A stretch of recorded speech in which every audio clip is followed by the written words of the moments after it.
ছাত্রী মারা গিয়েছেন তার মৃত্যুটা শুধুমাত্র সাধারণ ধর্ষণ বা মৃত্যু নয়, এর মধ্যে অন্যরকম কোনো একটা ভিন্ডিকটিভ পলিটিক্যাল এজেন্ডা ছিল।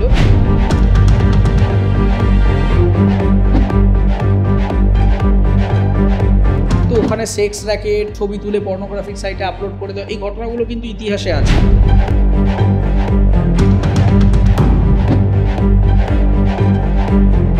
সেলিব্রিটি এলো গেল কি গেল না, রাস্তায় এসে ভিডিও করে প্রমাণ করে দেখালো যে আমি এসেছি।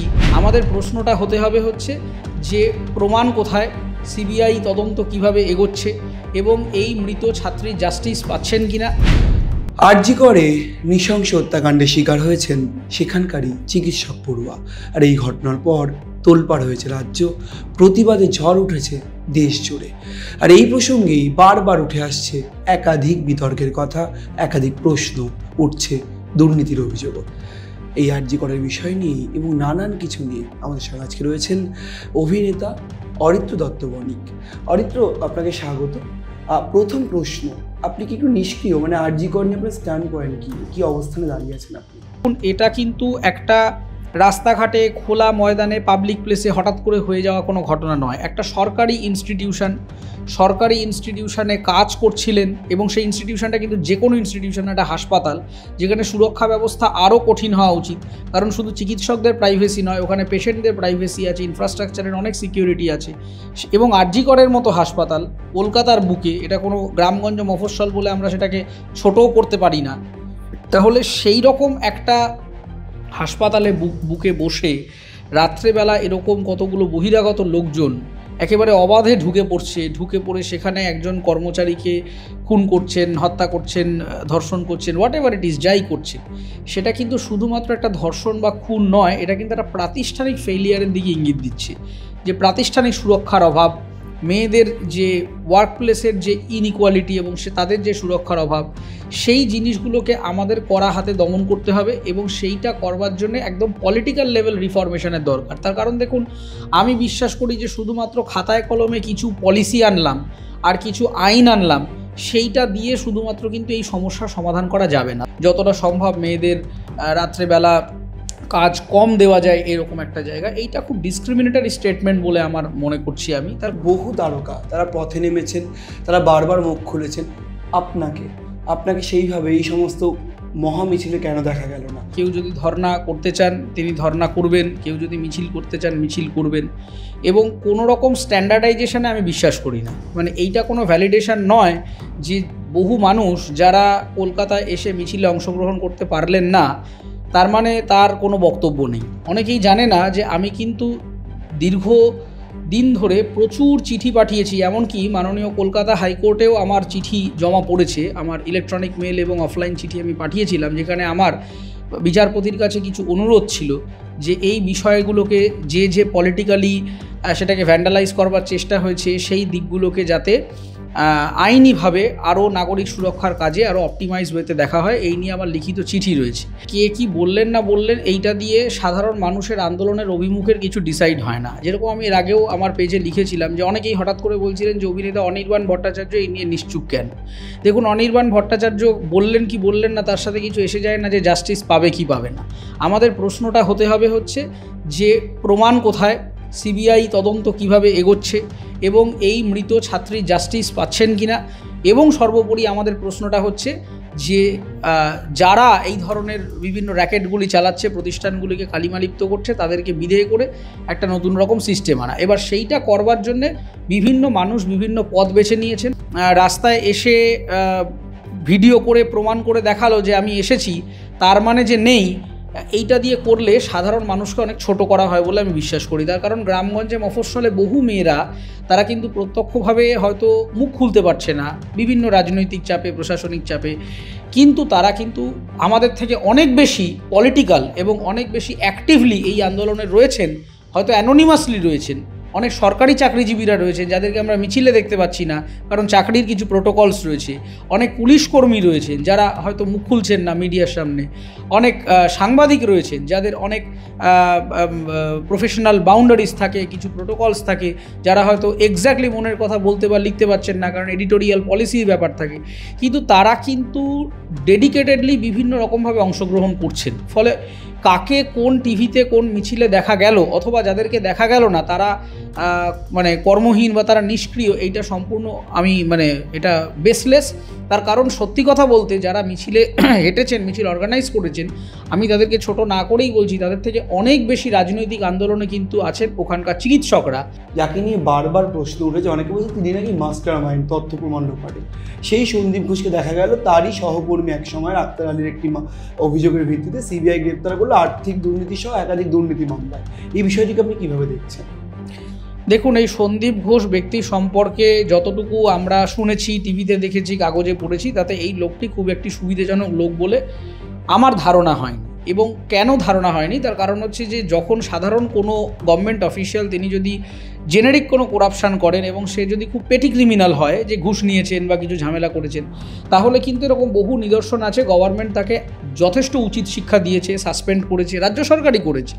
কিন্তু এই ব্যক্তির যে একটা কুপ্রভাব ওখানে রয়েছে দীর্ঘদিন ধরে, এবং আরজি করের মতো জায়গায় ইনি এখানে যে বেশ এর শিকড় গভীর, এবং এইটা যে শুধুমাত্র একজন বা দুজন ছাত্রের মৃত্যু নয়, পেছনে যে আরও মানে বায়োমেডিক্যাল ওয়েস্ট থেকে শুরু করে আরও যে জিনিসগুলো যেগুলো অ্যাটলিস্ট হাইকোর্ট পর্যন্ত আলোচনাগুলি পৌঁছে গেছে, সেইগুলো থেকে বোঝা যাচ্ছে যে এই ব্যক্তি আদ্যন্ত দুর্নীতিপরায়ণ এবং একটি ব্যক্তি। এবং যেটা আমি শুরু থেকেই বিভিন্ন মিডিয়াতে বলে আসার চেষ্টা করছি যে ছাত্রী মারা গিয়েছেন তার মৃত্যুটা শুধুমাত্র সাধারণ ধর্ষণ বা মৃত্যু নয়, এটা একটা রাজনৈতিক অভিসন্ধি থেকে এই মৃত্যুটা হয়েছে। তার কারণ আমার ধারণা যে এই মানুষটি কোনো না কোনো এরকম র্যাকেটের তথ্য জানতে পেরে গেছিলেন, সেটা হয়তো ফাঁস করে দিতে পারতেন বা কিছু একটা চাপ তৈরি হয়ে গেছিল তার উপস্থিতি। র্যাকেট বলতে কি আপনি সেক্স র্যাকেট নিয়ে বড় প্রশ্ন উঠেছে, দুর্নীতি র্যাকেট, কোন র্যাকেটের দিকে, কোন নেক্সাস বলছেন? সেটা দেখুন, যতক্ষণ না একেবারে কর্পোরেটিভ এভিডেন্স আসছে আমরা তো একদম দাগিয়ে দিয়ে বলতে পারি না যে এইটাই হচ্ছে কারণ। সেটা সিবিআই এটা নিয়ে পর্যালোচনা করছে, কিন্তু ওখানে সেক্স র্যাকেট, পর্নোগ্রাফিক এই ছবি তুলে পর্নোগ্রাফিক সাইটে আপলোড করে দেওয়া, এই ঘটনাগুলো কিন্তু ইতিহাসে আছে। এখন মাঝখানে জানা যাচ্ছিল যে ওই পোস্টমর্টমের পরে নাকি ওই অর্গ্যান পাচারের একটা চক্র থাকতে পারে, বেআইনি ওষুধের একটা কারবার থাকতে পারে, ফলে বিভিন্ন রকম কালোবাজারি কারবার ওখানে যে জড়িত। আপনাকে দেখা গিয়েছে যাদবপুরের সময় আপনি বারবার সরব হয়েছেন, যাদবপুরে যে ছাত্রের মৃত্যু হয়েছিল সেই ছাত্রের একটা মানসিক প্রেশার, বিভিন্ন প্রশ্ন উঠেছে।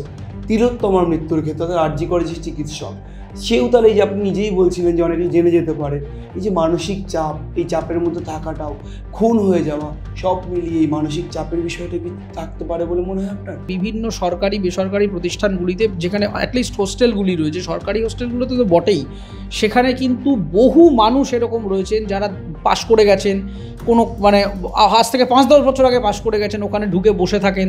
সেখানে ধরুন যারা ট্রেনি আসছে, ইন্টার্ন আসছে, জুনিয়র আসছে, তাদেরকে এরকমভাবে হ্যারাস করে মজা নেন, এবং সেই মজাটা কখনো ভার্বাল অ্যাবিউজ হতে পারে, কখনো ফিজিক্যাল অ্যাবিউজ হতে পারে, বিভিন্ন রকমের কিন্তু মানে অত্যাচার জুনিয়রদের উপরে করা হয়। তার মানে আরজি করেও বলছেন দাদাগিরির একটা বিষয় থাকতেই পারে। অ্যাবসলিউটলি, মানে দাদাগিরি বিষয় শুধু থাকতে পারে না, সেটা রয়েছে। এই কারণেই আমি বলছি, তার কারণ আমরা যদি ধরে নিই যে প্রাইমা ফেসি অ্যাকিউজ যিনি রয়েছেন এই ব্যক্তি, এই সঞ্জয় বলে যাকে আমরা গ্রেফতার এখন অবধি দেখাতে পেরেছি ওই ডিরেক্ট ইয়েতে, তো এই ব্যক্তির এত বড় দুঃসাহস হয় কী করে যে তিনি একটা সরকারি চৌহদ্দির মধ্যে ঢুকে যাচ্ছেন এবং ওইখানে ওই মেয়েটির কাছ অবধি পৌঁছে যাচ্ছেন, কোথায় কোন সেমিনার রুম আছে, এর অথরিটিটা কি? এ তো একজন সাধারণ সিভিক ভলেন্টিয়ার, এর অথরাইজেশন কিভাবে হলো? শুধু সঞ্জয় রায় গ্রেপ্তার কারণে এত বড় ঘটনা, আপনার কি মনে হয় প্রশাসনের তরফ থেকে কী ঘাটতি ছিল বলে একজনের বেশি আর গ্রেপ্তার করা গেল না খুন ধর্ষণের মামলাতে? দেখুন, এখন যেহেতু মামলাটা রাজ্য সরকারের প্রশাসনের থেকে সিবিআই এর হাতে চলে গেছে, ফলে এখন যেটা আমি মামলাটার যা মতিগতি দেখতে পাচ্ছি, সিবিআই এর এখন ইন্টেনশনটা হয়েছে যে খুন এবং ধর্ষণটা একটা কোর সাবজেক্ট, সেটার বাইরে তারা কিছু আরও এপিসেন্টারে ছড়িয়ে গেছে। তারা রুট কজটা দেখার চেষ্টা করছে যে ফাইন্যান্সিয়াল স্ক্যাম রিলেটেড যে সমস্যা, কোনো স্ক্যাম বা স্ক্যান্ডালাস অ্যাক্টিভিটির সাথে এই রেপ বা মার্ডারটার কোনো রকম লিঙ্ক আছে কিনা। এবং সেই কারণে আপনি যদি দেখেন সন্দীপ ঘোষের যে গ্রেফতার, সেই গ্রেফতারটা কিন্তু এই মানে খুন বা ধর্ষণের মামলায় নয়, সেটা একটা পুরনো ফাইন্যান্সিয়াল স্ক্যামের মামলায়। ফলে যেটা সিবিআই করার চেষ্টা করছে এবং অনারেবল সুপ্রিম কোর্টও যেই দিকটা হাইলাইট করার চেষ্টা করছে, সেটা হচ্ছে যে ওভারঅল ওয়ার্ক স্পেসের যে ঘাটতিগুলো সেই জায়গাটায় কিন্তু আমাদের গ্র্যানুলারলি কলকাতা হাইকোর্ট যেটা দেখছেন, সেটা কিন্তু তারা সরাসরি এই ধর্ষণ এবং খুনের মানে একদম ক্রিমিনাল অফেন্সটাকে নিয়ে তারা পর্যালোচনা করছেন এবং সেইটা তারা দেখছেন সেই ব্যাপারটা। কিন্তু বিষয়টা হচ্ছে যে আমার যেটা মনে হয়েছে শুরুর দিন থেকে, যে টেলিফোন কল ভাইরাল হয়েছে, পুলিশের যেরকম বিভিন্ন রকম বয়ান, এবং এই সন্দীপ ঘোষ এবং তার যারা সাঙ্গপাঙ্গ তাদের তথ্য প্রমাণ লোপাটের অভিযোগ শুধু না, আপনি যদি দেখেন যে ওইখানে অ্যাডজাকেন্ট জায়গাগুলি ভাঙা হয়েছে এবং সেটা তো ঘোষিত, এটা শুধুমাত্র রটনা রিউমার্স নয়। তারা বলেছে যে ক্রাইম সিন ভাঙেনি, কিন্তু ক্রাইম সিন অ্যাডজাকেন্ট জায়গা ভাঙা হয়েছে। কিন্তু ফরেন্সিকের হিসেবে, আইনের হিসেবে যখনই এই ধরনের কোনো একটা জায়গায় ক্রাইম হচ্ছে তখন ওই এন্টায়ার জায়গাটা কিন্তু ক্রাইম সিন হয়ে যায়। আমার লিফট, সিঁড়ি যেখান দিয়ে যাতায়াত করা যায়, ওই জায়গাটা পুরোটা সিজ থাকার কথা। সেখানে এত মানুষ ঢুকছেন, কিভাবে ঢুকছেন, কি প্রমাণ ছিল, একবার চাদর কেলেঙ্কারি হচ্ছে, একবার মানে বডি কেন প্রিজার্ভ করা হলো না। আমাদের প্রধান যেটা ভুল হয়েছে, যেটা আমরা মানে তর্কগুলোই এখন ভিত্তিহীন হয়ে যাচ্ছে, তার কারণ আমাদের কাছে বডিটাই প্রিজার্ভ করা নেই। আমরা যদি সব দেহটা প্রিজার্ভ করে রাখতে পারতাম ফর অ্যাডভান্স লেভেল স্টাডিজ, যে কি হয়েছিল, ওখান থেকে আরও ইম্পর্ট্যান্ট কিছু ইনপুট আমরা পেতে পারতাম, কিন্তু সেটা সামহাও আমরা পাইনি। চিকিৎসকদের, আন্দোলনরত চিকিৎসক যারা জুনিয়র চিকিৎসক, তাদের নিয়ে আপনি কী বলবেন? দেখুন, প্রথমেই আমি তাদেরকে প্রণাম জানাবো, কুর্নিশ জানাবো। তারা যেভাবে ইউনাইটেড ওয়েতে লড়ছেন, যেটা খুব দরকার ছিল।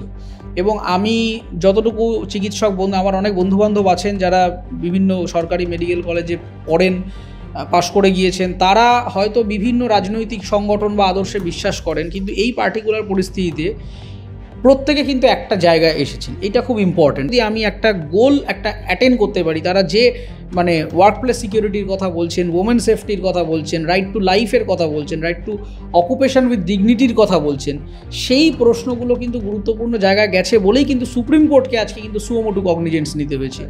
তো সেক্ষেত্রে এটা একটা চিকিৎসকদের আমি সাধুবাদ জানাই, ধন্যবাদ জানাই। এবং যতদূর মামলা এগোচ্ছে, আমি এখনও বিশ্বাস করি যে প্রশ্নটা আমি করলেন, কোন সেলিব্রিটি এলো গেল কি গেল না, কে একটু কবিতা লিখলো, ভিডিও বানালো, সেটা ইম্পর্টেন্ট নয়। আপনাদের লড়াইটা আপনারা যেভাবে লড়েছেন, এই মামলায় যদি 1%ও নিষ্পত্তি হয়ে থাকে আজ অবধি, এই জয় বা পরাজয় যাই হোক, সেই সবটাই সম্পূর্ণ আপনাদের ক্রেডিট। এখানে বাকি কারা শরিক এলো, তারা শরিক হতে পারেন বা পার্টনার্স হতে পারেন, কিন্তু তারা আপনার আন্দোলনের মুখ কখনো হতে পারেন না। রাজ্যের শাসক দল ও বিরোধীরা, তাদের যে অবস্থান আরজি করের ঘটনাকে কেন্দ্র করে, আপনি কোন চোখে দেখছেন? কোথাও গিয়ে যেটা আমার এখন মনে হচ্ছে সাম্প্রতিককালে, সেটা হচ্ছে যে শুধুমাত্র পলিটিক্যাল ইন্টেনশন যেন এটার একমাত্র উদ্দেশ্য না হয়। যেটা এখন হয়ে দাঁড়াচ্ছে, আমাদের যে কোনো জিনিসকেই, যে কোনো ঘটনাকেই আমাকে ক্রাইম এবং জাস্টিসটাকে কেবলমাত্র ক্রাইম এবং জাস্টিস হিসেবে আগে দেখতে হবে।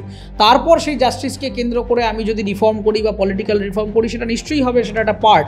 কিন্তু যদি কেবলমাত্র আমি একজন কমিশনারকে সরিয়ে দিলাম, একজন আইএএসকে সরিয়ে দিলাম, একজন মন্ত্রীকে সরিয়ে দিলাম, সেইটা দিলেই কিন্তু আসলে কোর প্রবলেমটা সলভ হচ্ছে না। ফলে আমাদের কিন্তু ওই টিপিক্যাল ইলেকশন ইস্তেহারের বাইরে বেরিয়ে একটু ভাবতে হবে। দেখুন, অভিষেক বন্দ্যোপাধ্যায় রাজ্য সরকারের ডিরেক্ট পার্ট নন, কিন্তু তিনি তার দলের সংগঠনের হিসেবে যে স্ট্যান্ডটা নিয়েছেন, সেটা কতটা ইমপ্লিমেন্টেড হচ্ছে সেটা গ্রাউন্ড রিয়েলিটি না দেখলে বলতে পারবো না। কিন্তু অ্যাটলিস্ট তিনি একটা কারেক্টিভ মেজারমেন্ট নিয়েছেন। তিনি একদম কড়া একটা মেসেজ পাঠিয়েছেন সাধারণ পার্টি ওয়ার্কারদের, যে এরকমভাবে এই ভুলভ্রান্তি কথাবার্তা বলা, অপমানজনক কটূক্তি করা, আন্দোলনকারীদের ছোট করা, এই কথাগুলো বলা যাবে না। একেবারেই অরিত্র একাধিক বিষয়ে যেমন মুখ খুললেন, তেমনই ভয়ঙ্কর অভিযোগ করলেন। বললেন কালো হুমকি অর্থাৎ ব্ল্যাকমেলিংয়ের একটা কালচার পশ্চিমবঙ্গের যে আমলাতন্ত্র এবং পলিটিক্যাল লিডার তাদের মধ্যে চলে আসছে। ক্যামেরায় শুভজিৎ মুখোপাধ্যায়ের সঙ্গে রমেন দাস, সংবাদ প্রতিদিন.in।